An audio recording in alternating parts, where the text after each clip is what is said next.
Hello mga ka-Emsh! May field trip yung mga anak ko bukas. So, prepare ko na yung mga dapat naming dalhin, yung kakainin, o ano pa man. Magiging ulam lang naman nila ay chicken fingers. Kasi mabilis lang tong lutuin. Pero yung proseso medyo matagal kasi bibreading soup eh. Kasi ito naman yung hotdog. Alam nyo kasi yung mga bata, pag nakakita ng hotdog sa labas or saan pa mang mga amusement center yan, talaga nagpapabili ng hotdog. Parang ginagayuma sila ng ng hotdog na bubili ka. Maski meron naman doon sa bahay. Sa Enchanted Kingdom kasi ang namin, pinaka last stop, syempre, makakita ng hotdog dyan. Ang dollars na mabilihin doon. Para hindi sila magpabili na. Ito na, gagawa ko na sila ng para sa bus pa lang kakainan nila. Para pag sabi nila, Mama, gusto ko ng hotdog! Manahimik ka! May hotdog tayo sa bus! Di ba? Ganun. Sabay. Ang gagawin ko dito, yung steam fried, tapos ilalagay ko na siya sa plastic na ice candy, tapos balutin ko lang para pag gusto nang, Mama, gusto ko ng hotdog! Ito na hotdog. Bibigay mo na lang sa kanila yon, ganon. Lagay ko na lang siya sa ref para bukas, steam ko na lang. Hindi na ako mangarag kasi madaling araw yan, men. 4:30. Ang kitaan. Tapos, meron din akong ipipritong chicken kasi hindi ako masyadong fan ng yung may breadings. Kasi pag tumagal kasi sa baunan yan, hindi na crunchy, ang bilis ko maumay. Kaya gusto ko yung lang, yung para bang hinuli sa dagat yung, yung manok. Yung medyo maalat-alat siya, tapos wala siyang breadings. Marinate mo lang siya sa asin, paminta, kalamansi, tapos ipiprito mo na. Or pakukuluan ko na lang para bukas, ipiprito ko na lang siya saglit. Ganon yon. Okay, itong nabili kong baunan, yung bento box. May lagayin siya ng kanin, ulam, may pang soup or pang gulay, tapos may lagayin siya ng pang dessert. Ibigay mo na lang sa Mama, gusto ko na kumain ng lunch. Or gaganon mo na lang siya. Hindi na kayo magsasandok-sandok. Pero magdadala pa rin ako ng extra rice, baka mabitin sa rice, tsaka extra ulam, ganon. Kasi pag field trip, sa bus na kumakain yung iba sa lunch. At least hindi siya messy. Ganon. Messy, 10. Charot. Peli, 10. Ito yung lagayan niya, ng sabaw, di kaya gulay, di hindi siya matatapon, diba? Sa ko lang ito nabili sa Mr. DIY. Wala pang 150. Ganda. Hindi na ako nagdadala ng mga ganito or yung mga, di ba yung mga maliliit masyadong bulky? So, ang ginagawa ko, nilalagay ko siya dito sa resealable, reusable. So, hindi ka pa makakaano sa Mother Earth, di ba? Makakasira. So, pinagsama-sama ko lang yung mga gusto nilang kainin. Para wala nang Mama, gusto ko ng Cheetos. Mamili na lang sila dito. Lagyan natin siya ng Cheetos. Aha! Yan, Cheetos. Ito, Nacho King. Alam mo, gusto ko to. Mas gusto ko tong baon. Ito sila masyadong sa chicheria dahil yun, mauhod yun sa biyahe. Kaya sakto na yan. Okay na yun sa kanila. Dati kasi, pag nag-field trip, ang ginagawa ko, nilalagay ko sa ganito. Ang bulky din yan, di ba? Kung ano yung bit-bit ko papunta, gano'n din pa uwi, maski ubos na siya. Kaya parang sabi ko, ang hassle, ang pa rin. So, ganito na lang. At least kung maubos nila, nilipis na siya. Tapos, pwede na pang iuwi, diba? Ka pa rin sa Mother Earth. No? Sa Erson, tsaka si Sean kasi ang kasama. Pero hindi ko nalalagyan ng pangalan. To automatic na yung ganito na sa kanila. Diba? Ang cute!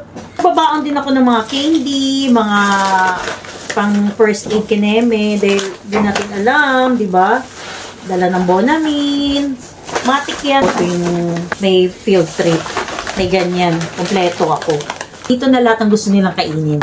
So, gagawa naman ako ng juice. Kasi hindi ako bumibili ng talaga, yung mga Tetra Pak. Yung mga instant na juice. Although, minsan bumibili ako, pero mas okay yung mo, diba? Sarili mong gawa. Ramdam talaga nila yung pagmamahal ko. Yan. Ang gagawin ko pala, lemon cucumber honey juice. Muntik na maiwan si juice. So, ganun lang kasimple. Ito yung pangkaraniwan kong ginagawa sa bahay namin. I-squeeze ko lang yung lemon sa lemon squeezer namin. Ayan natin siya. I-grate lang ako ng cucumber. mas excited ako mag-prepare ng mga babaunin kaysa dun sa pupuntahan. Ganun ako pag sa field trip. Ganun din ba kayo, guys? Ako, ganun ako eh. Lalo na pag mga organizing.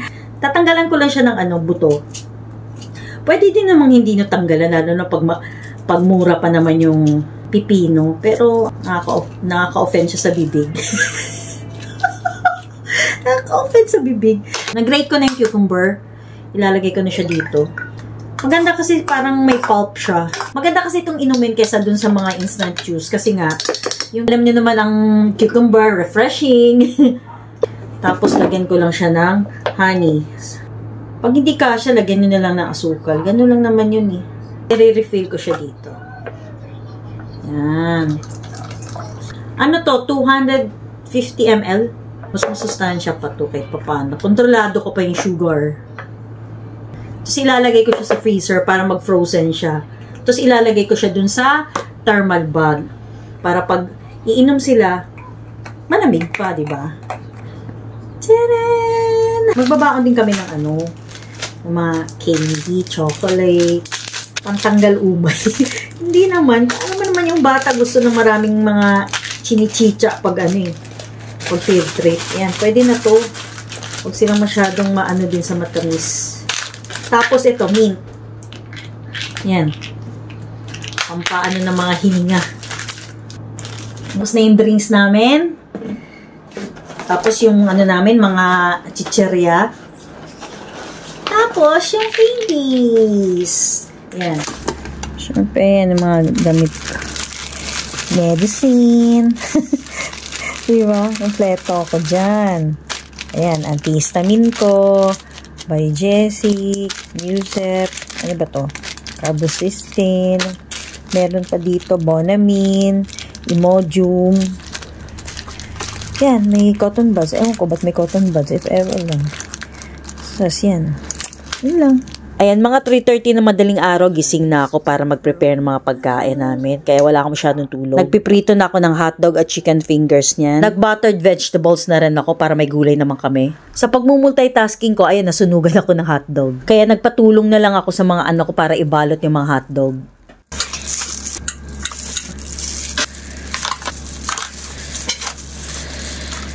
Grapes. Para may dessert naman. Ito yung gulay. Medyo mainit.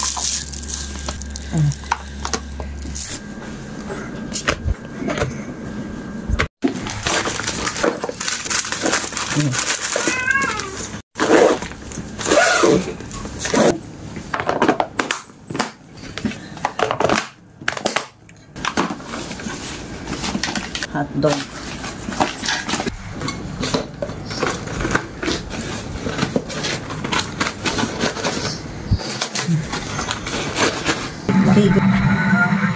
Video kami is Kuya, si Sean.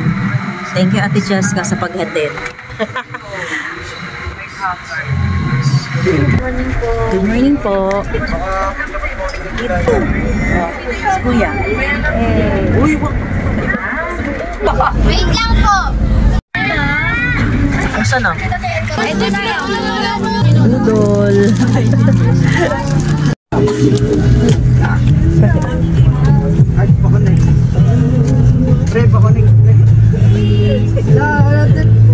Yung first stop namin dyan ay sa Rizal Shrine.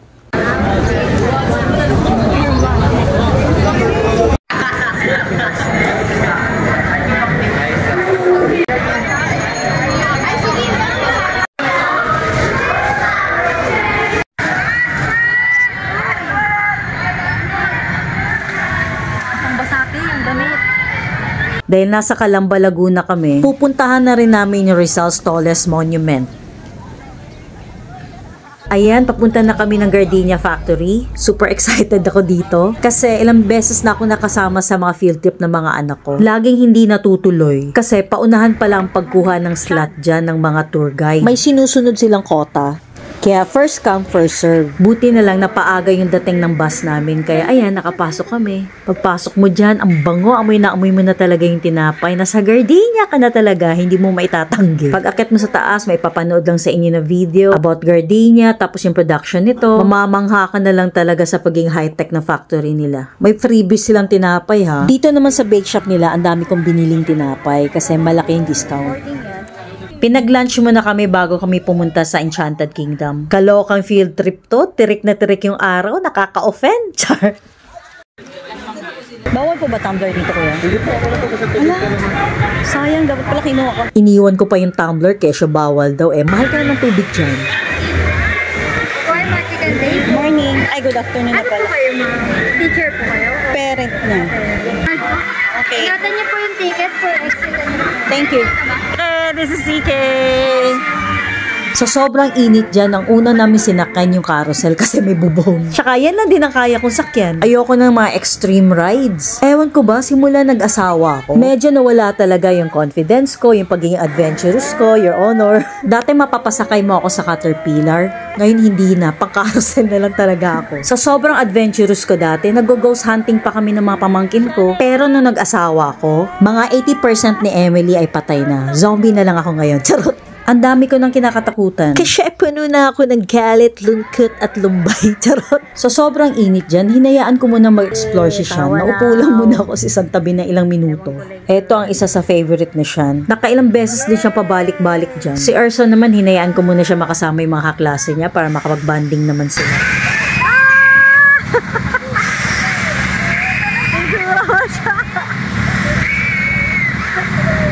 Etong Anchors Away, may naalala ako dito sa Viking na Star City. Nag-try pala akong sumakay noon nung may anak na ako. Pero parang ayoko nang ulitin, na trauma ako eh. Parang pinaalala sa akin yung sakit ng pagle-labor. Parang hinihila yung matres ko. Simula noon, yun ang pinaka-extreme ko.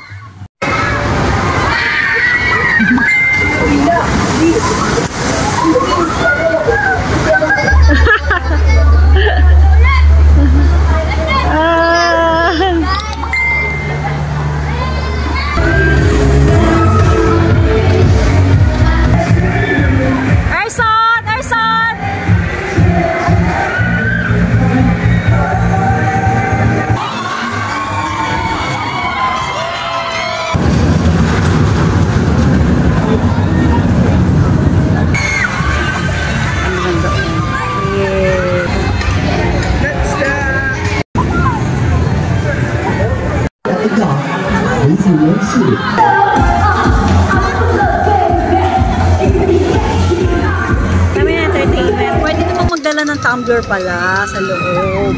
Ah! Diba? Hindi naman ako nag-enjoy sa mga ganyan kasi ayoko ng mga rides na mga extreme. Ako gusto lang ako. Ano lang, sa kanya ay Pambab cars. Pabebe. Tapos lakad pa ng lakad, tumatagal tayo dahil kakahanap sa'yo kung saan ka napupunta. Eh di lalong gumanon yung paa ko sa pagod. Tura ko, lakas makahagarda versosa dito. Sobrang init. Ewan ko ba ba't naisipan nila mag-field trip ng summer? You got this, ma. Got this. Ikaw lang kasi nag-enjoy. Dito tayo. Agila. Agila. Nais kong lumipad tulad ng agila. At oh haring ibon. Agila, the iconic attraction. Ganda oh. Potay dito. Itlog ng agila. Welcome to Agila, the experience. For everyone's protection. Etong Agila The Experience. Mapapanood nyo dito yung aerial view ng mga tourist spot ng Pilipinas. Naka 6K resolution yun ha, kaya super linaw talaga. Parang nakasakay ka sa pakpak ng Agila. Kaya parang roller coaster ride. Ayun, naka seatbelt kami. Tapos pag may dadaan ng dagat, may pa-water mist, para talaga siyang totoo. Alam nyo, naiyak talaga ako dyan. Kasi ang ganda ng pagkagawa, tapos ang ganda talaga ng Pilipinas. Souvenirs. Kailangan ko ng ref magnet. 175. Then natuwa ako kay Agila. Gusto ko to. Layan. Sobrang nagandahan kami dun sa pinanood namin ng Agila. Talagang Agila experience. Grabe. Ang tawag dun? 3D o 4D ba ang tawag dun? Basta, akala ko mga lang, so lang. Naiyak talaga ako kasi nga, yung ganda pala talaga ng Pilipinas. Kasi parang, yun nga, sabi ni Sean, point of view ng isang Agila, nakita niya lahat ng kagandahan ng Pilipinas. Naiyak talaga ako. Kasi alam mo naman ako medyo nature lover. Kaya yun, ganda talaga ako. Tapos biglang may mag-i-splash na tubig sa'yo pag once na dadaan kayo ng secret. Kaya dapat puntahan nyo to, guys. Akala ko talaga, parang lang naman to. Akala ko manonood lang kami ng mga documentary na hindi pala. Iba siya. Feel na feel ko talaga yung na nasa ibabaw ako na nakasakay ako sa Agila. Na-feeling ng Agila. Oo, ganun. Ay, ang ganda. Grabe. Kaya pala tinatawag nilang Agila Experience. Experience. Kasi yung unang medyo may CGI sila lalabas ni, pangalan ni na mascot ni I'm on vacation. Alam na, Enchanted Kingdom, paalam. Exit na tayo. Ew!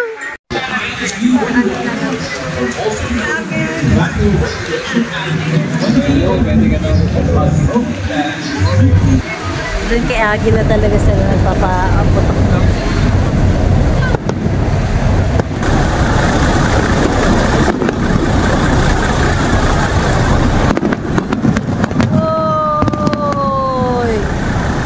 Okay, uwian na. Alam niyo mga ka-Ems, nakakapagod yung ganito pero makita mo lang na nag-enjoy naman yung mga anak mo. Tanggal ang pagod at angas mo. O siya, thank you for watching. Toodles!